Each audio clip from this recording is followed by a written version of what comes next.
TRS party के रुकने assembly दानम नागेंद्र ने अग्निपथ के खिलाफ फूट पड़ने वाले तशद्दुद के लिए बीजेपी को जिम्मेदार करार दिया।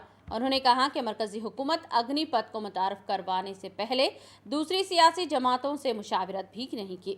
अग्निपथ को वापस लेने की भी मांग की गई है और कहा कि मरकजी हुकूमत इसके जरिए मुल्क के नौजवानों में फूट डालने की कोशिश कर रही है। जो भी स्टेट्स के अंदर, या यूपी में हो या बिहार में हो या कर्नाटक में हो या मध्य प्रदेश में हो, जहाँ जहाँ भी उनके सरकार है, यही लोग उनकी जिम्मेदारी है। आज हिंदुस्तान के नौजवानों को जो है आज अनकंडीशनली अपॉलॉजी बोलने का जिम्मेदारी आज जो है बीजेपी के सरकार के ऊपर है और मोदी साहब के ऊपर है। लेकिन आज भी अगर मोदी सरकार जो है आज ये जो अग्निपथ का जो रोल बैक नहीं करेंगे, ये आंदोलन जो है नौजवानों में और एक नया एक डर पैदा हो गया।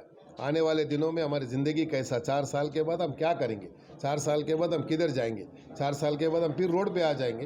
तो 4 साल के बाद में ये लोग जो है ये 4 साल इनको इस्तेमाल करने के बाद में उसमें से 25% लोगों को उसको रिटेन करके बाकी के लोगों को बाहर निकालने का जो तरीका है, कभी भी कोई भी कानून में ऐसा नहीं है। लेकिन वो भी हिंदुस्तान के एक शहरी है, हिंदुस्तान के सिटीज़न है, उनका भी उतना ही हक बनता जितना अपना बनता।